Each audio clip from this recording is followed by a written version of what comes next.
In this video, I will explain how to price hotel rooms using a cost-plus approach with a target ROI. We will walk through a boutique hotel example and most importantly, clarify why depreciation is handled differently when ROI is based on investment. This hotel has 30 identical rooms and expects to sell 7,000 rooms nights per year. All rooms are rented at the same price, so our goal is to find one price per night that meets the owner's return expectations.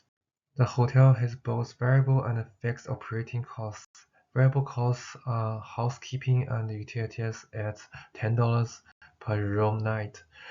Fixed costs include salaries, maintenance, other expenses, and depreciation. The building cost is $1,260,000 to construct, and the owner wants a 30% return on this investment. That means the hotel must earn $378,000 in net income per year.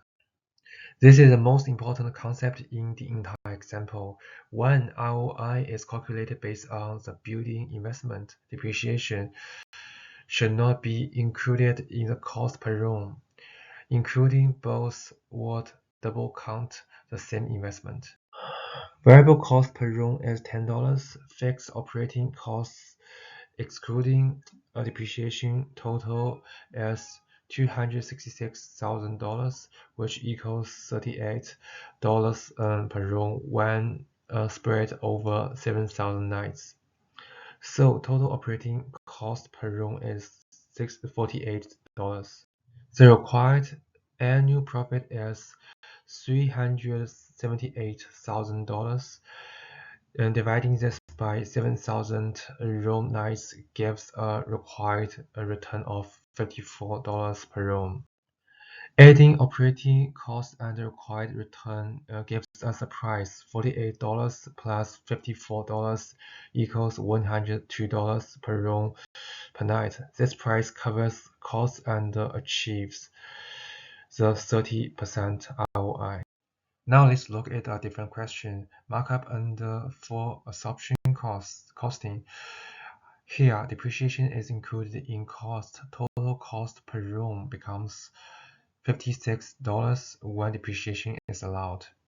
At a selling price of $125, profit per room is $69. Dividing profit by cost gives a markup of 123%. Markup depends entirely on what costs are included. If the price is fixed at $100 and the target ROI is 38%, the hotel must earn $68.40 per room in profit. That means the target cost per room must be $31.60. ROI is a profit requirement, not a cost. When ROI is based on investment, depreciation must be excluded from pricing. Different pricing methods serve different decisions, and double counting is the most common exam mistake. If you find this video helpful, please subscribe for more accounting and pricing tutorials.